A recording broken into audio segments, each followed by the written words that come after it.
Now, look, before we go, far from being the global laughingstock, which was the narrative the left-wing media kept pushing about the UK Prime Minister Boris Johnson, he's declared, as I said earlier, that all restrictions will lift on July 19. On what is being dubbed as Freedom Day, restrictions like compulsory social distancing and face masks will be ditched and replaced with, shock horror, personal responsibility, something I've advocated for since the very beginning. We have the information, we know the risks, we don't need government to tell us how to look after ourselves.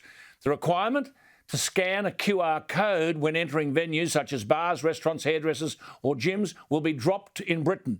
But in New South Wales, these QR codes are going to be mandatory from July 12. Gladys, why don't you listen to Downing Street, who released a refreshingly sensible statement, and I quote, "We believe it's now time for the public to start learning to live with COVID.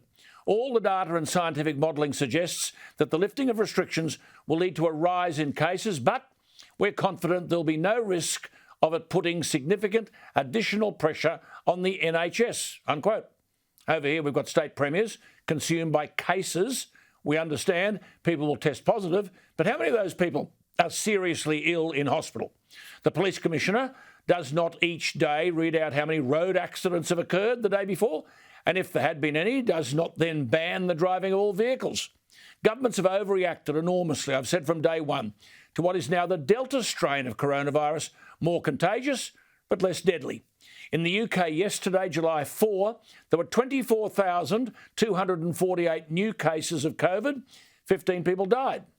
Each death diminishes us all, but proportionality is needed. Here in Australia, we may not see a return back to normal until next Easter, 9 months away. How is it that the UK can go back to normal in 2 weeks' time, but our politicians want to keep us locked up until mid-next year? As Tony Abbott wrote recently in Sydney's Daily Telegraph, quote, "For how long and under what circumstances will Australians be expected to attend to their screens daily to hear the latest alerts and instructions from on high about where you can't go and what you can't do," unquote.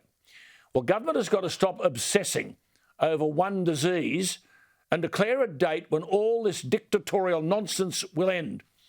Scott Morrison, why don't you announce to the nation that you'll end all restrictions by our summer?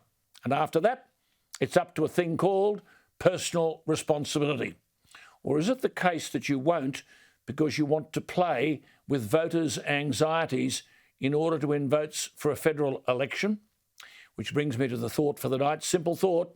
John Adams said, quote, "Fear is the foundation of most governments."